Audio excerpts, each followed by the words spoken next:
Hello, future millionaires. Thanks for joining us again on the Get Rich Slow podcast. This is Adrian Scheremer here with my co-host, Robert Delavan. Good morning. And we are going to be talking a little bit more about house affordability today. I do want to just mention up front here too, we're on a number of different platforms, including YouTube. So if you want to take a look at us from, about chest height up, we're available broadcasting there. If you want to see chest height down, subscribe to our OnlyFans.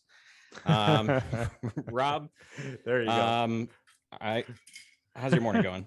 Oh, not too bad. Hey, I'm gonna tell everybody a joke. My brother came across this and texted it to me this morning. So a police officer called the station on his radio, and he said, "I have an interesting case here. An older lady shot her husband for stepping on the floor. She just mopped." The response was, "Have you arrested the woman yet?" He goes, "No, not yet. The floor's still wet."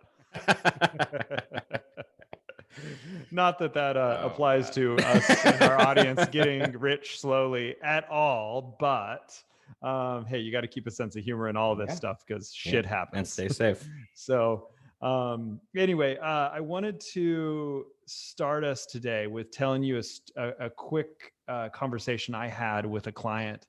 Yes. And then we're going to go into a scenario of some 20-something clients that Adrian and I are working with, and just run through some different things and tie in the affordability and the process and all of these things. And then I want to end with a story about someone I ran into, actually a family member of mine ran into about their wealth situation. On the other end, and and this gentleman is in his 70s. Mm-hmm. So just to kick it off here, we won't use names, but the conversation that I had recently went something like this with a 30-year-old, and she was asking me questions like, "Hey, how can I look at not renting, buying a home? What's that look like?" She's relatively new in her career, but doing reasonably well, owns a small business, and is just building that foundation. But the thing that she told me that has stuck with me, and it has just been weighing on me the last couple of weeks. And Adrian, we've talked about it a little bit, but I want as much of your just brutal response to this. And there's an emotional component of it. It was this. She told me, she said, of my social circle, she said, I'm 30. Half of my friends are, partnering up, getting married, whatever they're going on. They're starting to either think about or starting to have kids. Which, all of our parents and grandparents, were having their kids in their early 20s, right? And now it's, 30 into your 30s, that sort of thing. But they're actually making progress in their lives, and they're all buying homes. She said, and that's about half of them. And she said the other half are working in service industries, their own businesses. They're trying to kind of find their way, maybe the less traditional route, but frankly, that kind of, in my opinion, is more the norm. Yeah. And she said, they're not making a ton of money, but they're getting by. And she said they're all renting, and every single one of them, 50% of them that are in that position are saying, "I'll just never own a home. That's just not in the cards for me." Yeah. That phrase puts me straight to a boil instantaneously, because I see it online. I see it, in pop culture, even. It's like a trope. There's memes about it. There's, it's a stereotype, right? Millennials, now it's Gen Z. It's like this lie that gets told over and over again. And it's funny because I don't think the people who tell it even know that they're lying. It's just that they hear it and it sounds right to them. We are growing up in a world that we've become hyper aware of the problems that face us all today. And it can make the world look like a really ugly place, like things are getting worse, even though statistically speaking, in a lot of metrics, the world is becoming a safer, cleaner, healthier, happier place. People are living longer in most countries. Life expectancy is on the rise. Crime is on the fall, and homeownership among younger groups, regardless of what the statistics are, is achievable. Absolutely. Not for everybody. We all have our own, situations. I'm not going to say every single person in the world can own a house in the United States, but a lot of people who think they can't can. Right. And I would even maybe challenge you on that is not for everybody. What do they say? If you think you can, you will. And if you think you can't, well, there's no way in hell. Yeah. I butchered that statement, but I think but if you're even asking the question, you're right. already proactive enough to potentially do it. There's a very high likelihood in my mind that if you're asking that question and you feel like you're the type of person who can set goals for yourself, there's a pathway to it. Right. And it's intentional and you focus. It's not something you do overnight. It generally is a 2-3 year journey, which is compounded upon the previous 2-3 years of getting that education, training, and experience, which is often compounded with, going to school, finishing high school, going to college, which you don't have to do. And there's another episode we're already planned out on the Blue Collar Millionaire. Yep, absolutely. Which is frankly way faster than going to university, getting a bunch of debt and a degree in whatever it is. Yeah. Right. Yeah. And kind of, we roll our eyes at the philosophy degrees. It doesn't mean that it's not incredible, knowledge, but no. And there's ways to turn that into profitability, which is something I want to touch on as well. I mean, my mother got a degree in child psychology. Okay. She ended up working in biotech, being one of the highest paid professionals in her field. So, child psychology degree. I mean, she literally, when I was a kid, we had developmentally challenged kids that she would watch and provide services to. And then she's, the company she works for is literally making the vaccine right now. Right. And the fun part about that is to see that. And obviously that's a person making something of something else. Yeah. But that's why, these degrees that we normally say, oh, hey, it's sociology. Would you like fries with that? Yeah. It's not really about the degree. I have a good friend, lives in LA, and he's in his 40s and he's a very successful banker. And his degree is in history. We met in college. It's really about the person and the track and the hard work and the relationships they build and all that sort of thing. But what you don't want and what we're talking about, the relationships they build, you breeze through that, but that is super, super valuable. That's true. It's a door opener, but you got to get in there and shake someone's hand. You can't expect the degree to be something you put into a machine and a job comes out. Right. So with all of this, there's so many areas that we can explore here, but getting back to that statement is I'll never afford a home. You guys can look at our audience, please look at our affordability index episode. Yeah. That is huge. But let's unpack a specific example of somebody that's a little farther along from the gal that was 30 and said, half of my friends won't own a home and I don't know that I will either, but she's asking the question. So we know she will. And of course I had that conversation and we may actually at some point have her on as a guest here and we can unpack that at a very personal level with her, but let's move forward to our avatar people, but this is actually based on a couple that we know and we're currently working with. Let's call them Alice and Fred, right? Okay. And they are 26 and 28 years old. They are professionals. They both have college degrees. They are living in downtown area of Portland. I won't say the exact neighborhood, but they are they like the walkability. They like being able to be within 5 or 6 blocks of some great restaurants, bars, all that sort of thing. Of course, the pandemic doesn't really make that quite as appealing. But their coffee shops, I mean, their backyard is downtown Portland, and they've enjoyed that, and they live there for a reason. They like all of the things that go with it. It's just the two of them. And I know I'm going to get their names wrong as we move forward. We just need to make sure we don't use their specific names. I've already forgotten the aliases, but Alice and Fred, right? And their dog. And they're living in a 1-bedroom.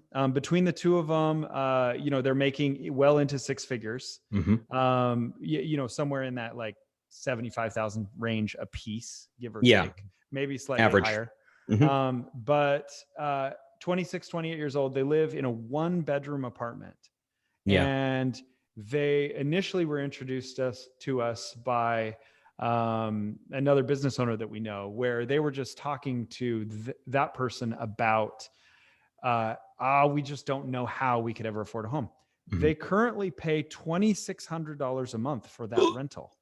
$2,600 a month. Yeah. You going to be okay, Adrian? Yeah. Just give me a second. He's choking. It's $2,600. It's expensive to live in the city. Now, it's a very nice apartment. It has all of the finishes. Sure. Your quartz countertops and your stainless steel appliances, and they can probably take an elevator and walk down to a restaurant that people drive, an hour plus to go to. They're a number of stories up. They have a nice view, all that sort of thing. Okay. But $2,600 a month. So they don't have a ton of cash yet because they've really just kind of started to get to this point where they have income. They don't feel like they can afford a whole lot more than $2,600. So we've kind of capped their search at things that wouldn't cost more than, say, about $3,000 a month. Right. Based on current situation, interest rate, down payment, mortgage insurance, all that sort of thing. And what that translates to, and we'll unpack some more details here, but what it translates to is roughly between $500,000 and $550,000 home. And they're looking for a single family home, not a condo or a townhouse, which is very different from what they're experiencing right now. But the question becomes, okay, what's that look like? Is that doable? The first thing I did with them was sent them to you, Adrian, to have that conversation of, okay, what can they afford? And pre-approval process, right? So walk me through the conversation you had with Fred and Alice.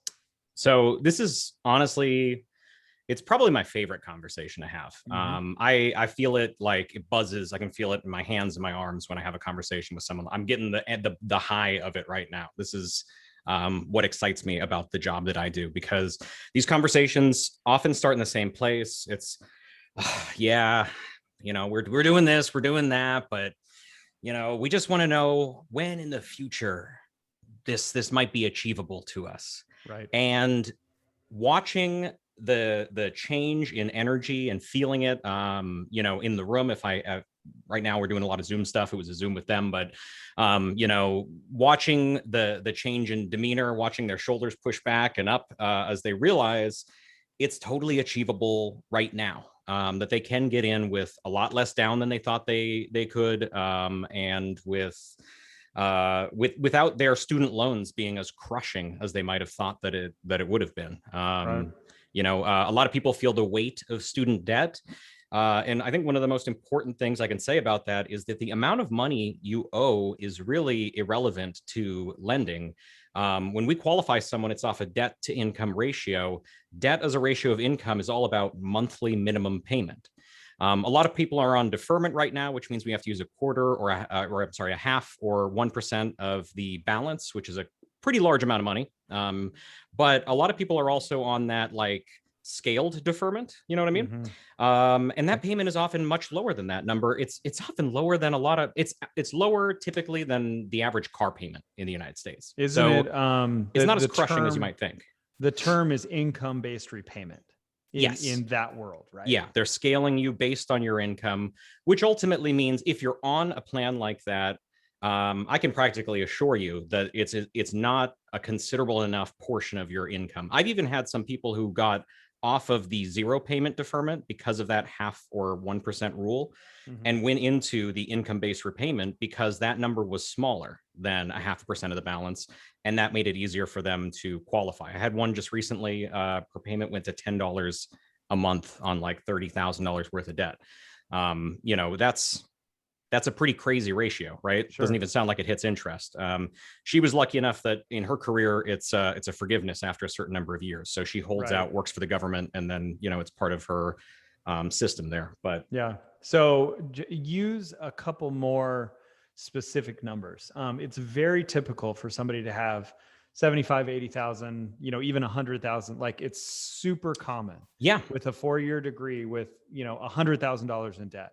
Yep. Somebody who makes $75,000 a year, there's certain deductions they can make on that income when they go through that income-based repayment process. And of course, we're not saying that we're necessarily experts in, sure. In contact your lender. The FAFSA, or it's not FAFSA, it's a Department of Education, their computations and that sort of thing. Right. But you definitely want to have that conversation with the lender, because you can literally call up the Department of Education, talk to them about what your income is. There's some formulas, and you can take that $75,000, especially if you have a kid or two or dependents, right, in the household.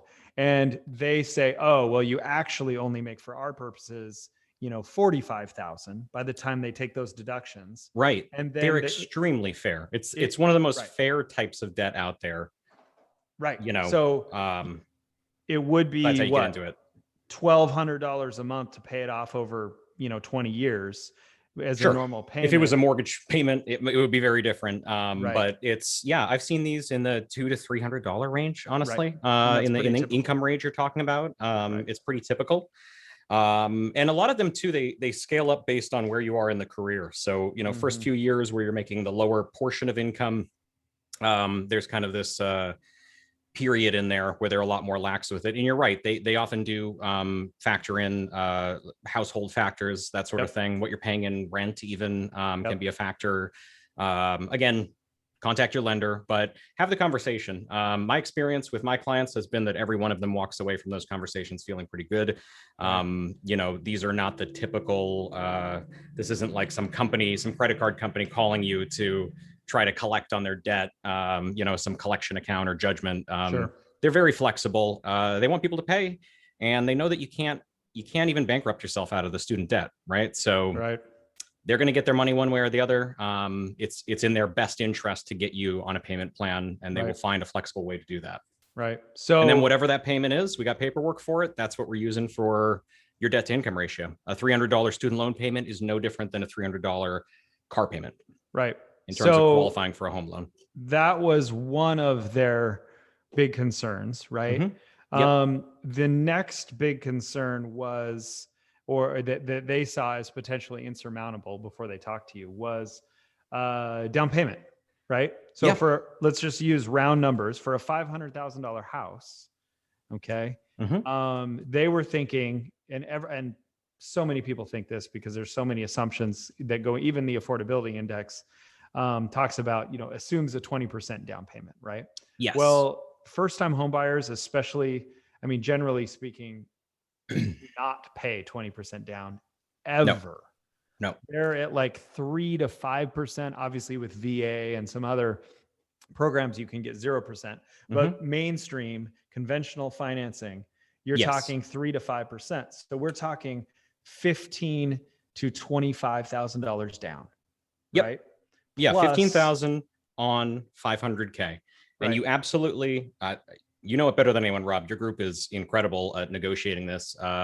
You can get a seller credit that literally absorbs 100% of your closing costs. I've had plenty of loans where the money to closing is literally 3% of the purchase price, and that's it. And $15,000 isn't an insurmountable amount of money. It's not small. I don't have $15,000 just sitting in my wallet, but you can borrow from a 401k. A lot of people will borrow from a retirement account. You're paying yourself back by borrowing from your 401k. You're borrowing against money that was taken out pre-tax. So I encourage people to continue contributing. Don't think that you cannot contribute to your retirement account, because then you won't be able to stockpile money for a down payment.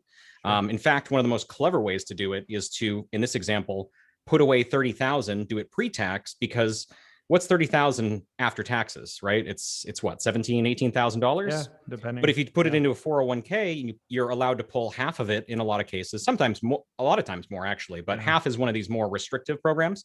Right. That's 15,000, that's that's closest makes no difference. I think it's a better way if you can to put it in there, and then you're paying yourself back. And obviously it's a win when you go to retire. Sure. Which is a no-brainer. So you mentioned gifts. A lot of the gifts time, a super common source. Parents, grandparents, they've got money earmarked for it often. I've had this conversation with folks like our example couple, and they go, I guess I could ask.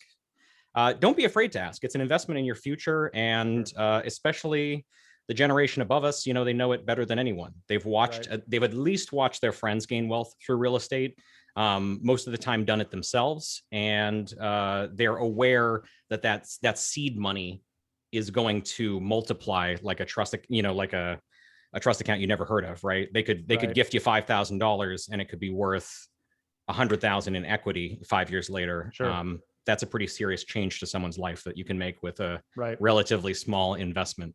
Right. And so this concept, so for them, Fred and Alice, keep reminding ourselves of their names, right? Yes. Fred and Alice. Fred and Alice. So for them, you were able to pre-approve them. Yep. They were able to figure out how to take their savings accounts, which they thought were meager, not even close, because they were thinking they needed $100K to buy a $500,000 house. And they were able, and we're taking them out. My team. It started as a goal setting session. It started as, let's see, we just want to figure out where the ball's going to be in 6 months, a year. What do we need to save? What do we need to put away? And then by the end of, I think it was only an hour and a half, and a lot of that was just educational pieces and talking about their dog, and their lives. We were basically pre-approved. I asked them to send me some documents as verification for stuff, but they've done that. It was quick and easy. The modern world, right? Most of the time you can just log into some sort of online system, grab paychecks and W-2s rapidly. So I pre-approve people within a few hours all the time. Yeah. So since then, and that was 3-4 weeks ago, they've seen a number of properties. We haven't written any offers yet, but they are now doing the homework process, which we'll talk about in other episodes. But they're actually, getting their feet into homes. They're knowing what's out there. They're shopping, basically. Yeah. And that's the whole point. This is becoming a reality for them. And they're in their mid to later 20s. If they can buy mid to later 20s, how much is that $500,000 house going to be worth 10 years from now? Assuming let's say a very conservative 2 to 4% rate of return. I mean, it's nuts. What that's gonna look like. They're gonna have a decade from now at least $100,000 in equity, most likely, maybe quite a bit more. I mean, in the worst markets ever, over a decade, you're still ahead that we've experienced going past. Obviously, it's no guarantee, but I mean, we do know that long term, real estate property, they're not making any more dirt. It is always going to increase in value over, decade over decade. Yeah. And that peaks a bit more in metro areas where they're buying. I mean, let's not mince words either. This is a $500,000 piece of real estate they're talking about. Although, audience, please bear in mind when you're talking about building wealth, $500,000, $1 million even isn't what it used to be. $1 million was crazy wealth decades ago. Now it's, I'm not gonna say it's a modest amount of money, but $500,000 home is not as crazy as, that used to be a mansion. Now it's a nice house with a 2-car garage and 4 bedrooms or so. So $500K worth of home in 10 years at 3% appreciation, which would be like something went wrong in that area. $670,000. So 170 grand in equity gain over that 10-year period something terrible happens in the market. So 17K a year. Yeah. In appreciation.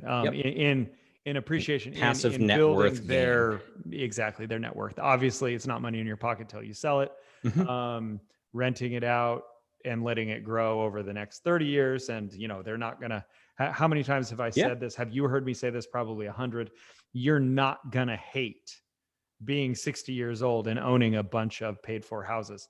No. I do have a story about That's that. equity that's as good as a bank account that has that amount of money, like a CD or something that you can't, that's a little more complicated to draw out of stocks that you've got to sell. This is one stock in the city that you bought it in, and you got to sell it to get your cash out if you want to. But, there's not a lot of times when the needle goes down on this type of investment.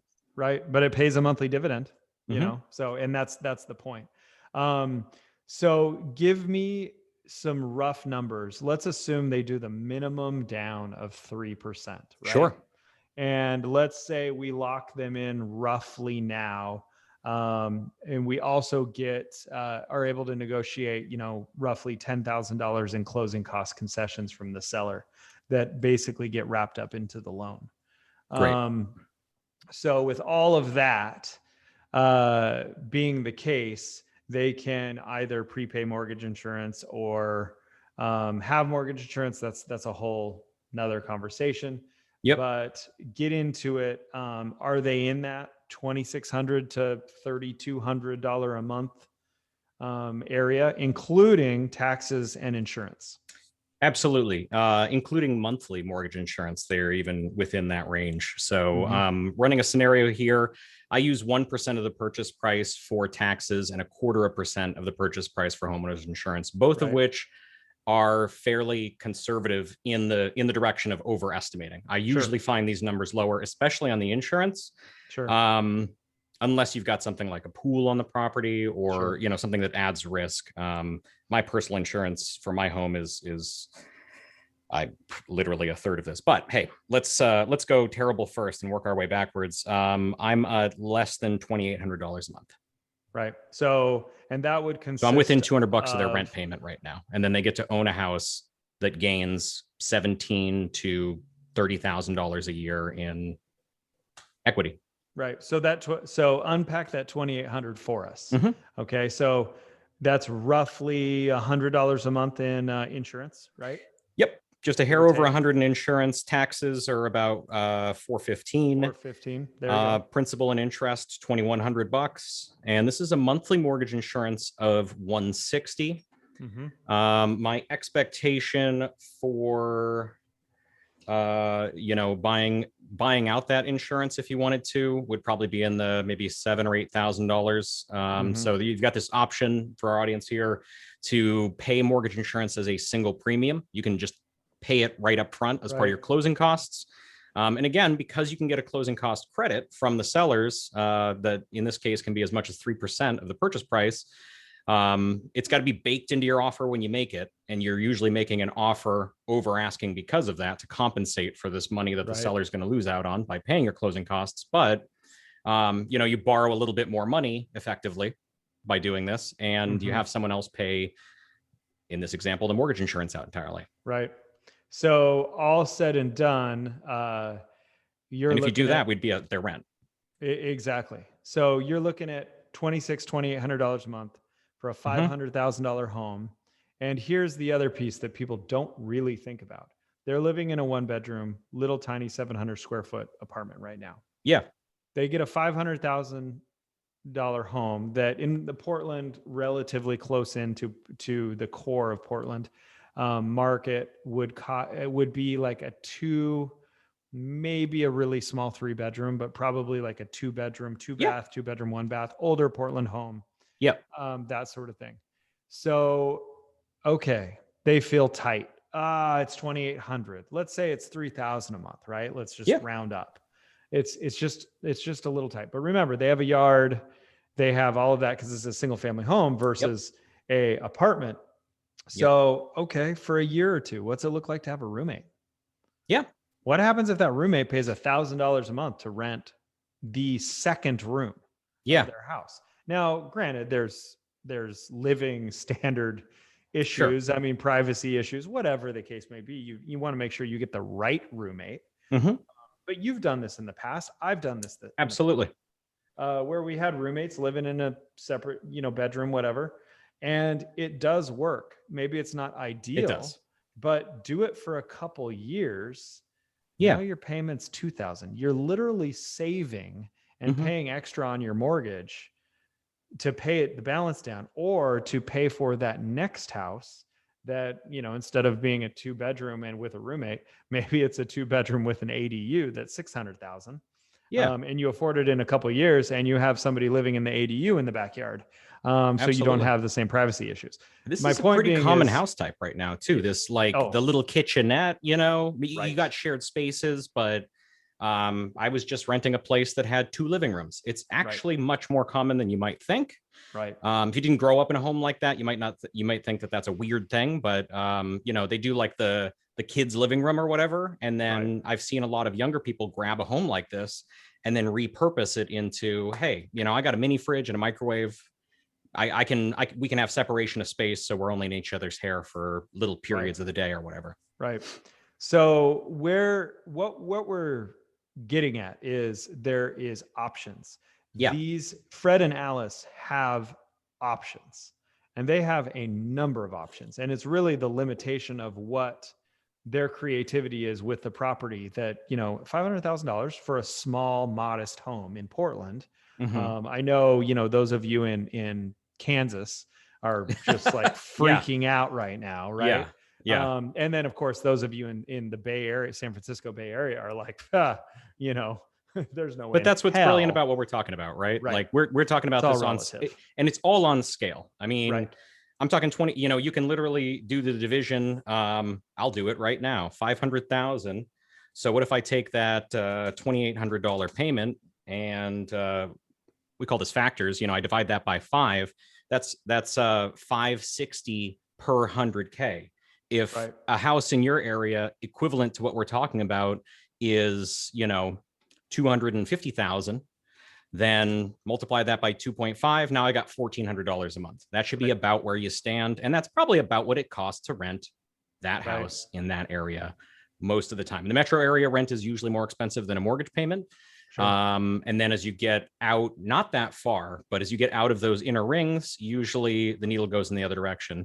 Right. And again, this is with mortgage insurance. This is without having the 20% down. As you build equity in the home, and as rents continue to rise around you, this is minimum down payment. We're not talking about saving $100,000 to buy a $500,000 house. We're talking about a minimum upfront initial investment to get to this level. Right. And then we would be remiss if we didn't talk about Fred and Alice's concept already. And part of this is us planting those seeds, but they were incredibly excited about, why wouldn't I put a minimal amount of cash down? Because we're not buying our dream house for 500,000. Right. And we would love, this is the thing that like the millennials and Generation Z are super into, is this concept of buy the house and don't sell it when you move up to the next one. Yeah. And use it as a rental, because, that $500,000 house, as we referred to 10 years from now, is maybe worth 670, right? But how about 10 years from now, when the tenant with rents go up over time, generally speaking, and your mortgage payment is fixed, it's going to stay the same. So they're for the most part, wealth. I will say taxes and insurance go taxes up, but and insurance will vary, but that's a smaller proportionally percentage of the payment. Right. Yes, it is relatively not quite, your payment's not going to shoot up $100 month to month or something. Exactly. So what ends up happening is they live in this house for a couple of years, and then they buy the next one. And maybe at that point it's that $600,000 house because they're tired of a roommate and they want something with an ADU, or just want their own, or whatever. And they're making more because they're 26 and 28. And I guarantee you, when they're 30 and 28 and 30, they're going to be making, way more than they're making today. Definitely 38 and 40, they're going to be making way more. And what ends up happening is that as they move up, they leave a trail behind them of homes that are gradually being paid for by tenants, and they're building wealth, which brings me to, we got to close this episode at some point. So it brings me to the story. I was up at my uncle's house, visiting him this weekend, and he ran into a gentleman within their social circles over the last 6 or 8 months, he said. And they're both car guys. And they started, Best kind of people. yeah, exactly. Adrian's a car guy too. I wish I had time to be a car guy, but I can still appreciate them. Yeah. I could do a get poor quickly podcast about owning cars. By owning cars. This Exactly. is the polar opposite end. But here's you the do what you want thing. with your wealth, I guess. And that's the best part. That comment actually is perfect for this, because so he told me a story about getting to know this guy. They hung out and they started talking about, I believe it was like a 1964 Corvette. And this guy happens to have one. And they're having more of these conversations. And apparently the 64 has single headlights instead of double headlights. Mm-hmm. So, it was kind of a little bit of a unicorn of the 60s. Little rarities Corvettes. like that can be, right. The difference between double in value of some of these classics. Absolutely. Exactly. So as they get to know each other, this guy just seemed like a cool guy, but hey, he had this Corvette, and hey, lots of guys have a Corvette or, whatever. Eventually my uncle ends up going over to the guy's house to see it, because he's like, hey, I'd like to see it. And, he has a friend who maybe would be interested in buying it. They just got to know each other a little more. He shows up at his house, and he pulls up and the gate opens, and it's like this very nice, but reasonably modest home. And he pulls up into the driveway. I don't know. You might have lost me at the gate opens to a modest home, but I hear exactly. But it's not relatively modest, maybe relatively modest to having a gate and like some land and opening up and all that sort of thing. But then over to the right, he sees this gigantic pole barn. And, pole barns aren't super expensive to build. Sure. But it's huge. And the guy comes out, oh, hey, how you doing? And my uncle's going, whoa, all right. And he walks over and they go into this pole barn, the outside being all metal. I mean, it looks like a ag barn, but still dialed looks like in. There should be tractors in there. Or exactly. There you go. They walk in. He said it's 100% finished. It's temperature controlled, has the smoothest glass floor, that's pretty and speckled, and all those concrete finishes and stuff. And the guy has like 60 cars in there. And I mean, and these are cars, like a lot of classics, but he's got some Porsches and, I don't know. He didn't say Lamborghinis, but I mean, some crazy stuff. I mean, the guy's got to have multiple millions of dollars worth of inventory and vehicles. Talk about getting poor quick, right? You can spend a lot of money on cars, but obviously the guys that know what they're doing, they pick out ones and keep them and temperature controlled and all that sort of thing. So he shows them the Corvette. You can break even on it. You know how you make a small fortune in racing? Start with a big one. Start with okay. There you go. So he's having the conversation, and he just asked the guy, he's like, obviously he has incredible wealth, relatively speaking. Sure. You can't have a collection like that. Right. And you never know. You're not going to go get loans from the local credit union for all these expensive cars or something. No. He's got a boatload of money, right? Invested in this, which means he's obviously, solvent. He's asking him, what the hell do you do for a living? And this guy's in his 70s. And, so you just assume he's retired. He says, oh, I still work a little bit. Oh, what do you do? Well, he owns a property management firm that manages his properties, and they start talking about it. And he owns 90 rental properties. And he's 90. Like, how the hell did you get into that? And he said, well, when I was 20 or so, I bought my first house. And when I was 20 or so, I bought my first house. So not mom and dad handed me the keys to 10 rentals, and then I climbed from there. No, I bought my first house. He bought his first house. And we don't have all the details on exactly how it went. Sure. I would love to have him. I'm going to look him up and figure out if we can interview him. Yeah, we'll try to pull him in. But he said, I bought my first house when I was 20. And then this is the best comment. He said, and I never stopped. I just kept doing it. And the guy owns 90 rentals in the general Portland metropolitan area, is my understanding. Yeah. And he has millions of dollars worth of depreciating assets. I guess some of those old ones are appreciating assets, but it's a good way to lose a lot of money. Obviously, he does incredibly well. He's in his 70s, so that first house can't take it with you. Was 55 years ago. But and houses were cheaper. Oh, he's got like a car for each house, maybe then. Yeah, hey, you never know. But it's a good reward system. My point is, circling back to Fred and Alice. Yeah, is there's this concept of they're in their 20s. The world is their oyster. And by sitting down and having these conversations with people that say, yes, you can do it, and here's exactly how we're going to map it through for you. Absolutely. And it is doable, and they can build wealth, and they can work. They don't have to be crazy car people that own, millions of dollars worth of real estate in the long term. But man, when they're in their 60s, even if they own 3 or 4 or 5 pieces of real estate or have traded up or done whatever they've done, they are not going to be pissed at their 26 and 28-year-old selves for going through the process, buying that first house, being responsible. Which brings me back to the initial conversation of this whole thing of, half of their peers in their age say, oh, I'll never be able to do it. Well, son of a bitch. Yeah. Turns out people Let's do. educate them. Let's figure out how to do that. And, I'll get off my preaching, preaching box, if you will. But what we're really trying to do is just say, hey, this is doable, and you don't have to feel hopeless. Let's work it out. Let's, just by asking the question, you're head and shoulders above your peers. Yeah. And that's why we're passionate about this, because yes, there are some people who were born with a silver spoon in their hand, and I think that in their mouth rather. And that's, that's part of that stigma out there right now, right? Is telling people, oh, I started off with a little $1 million loan from my parents or whatever it is, Sure. Yes, those people are out there and they are competition, but the market's huge, and you don't have to be the next Rockefeller in order to make money in real estate. And you don't have to have money passed to you to do it. You don't have to have a ton of money down. $15,000 is, again, it's a lot of money. Or $7,000 if you're in an area that, has more typical homing prices. But we'll break into it in a future episode. My blue collar millionaire started with a house that was barely worth more than $100K with literally zero down, USDA rural area. And he's in the same boat. He's making $20,000 to $40,000 a year in net wealth. Right.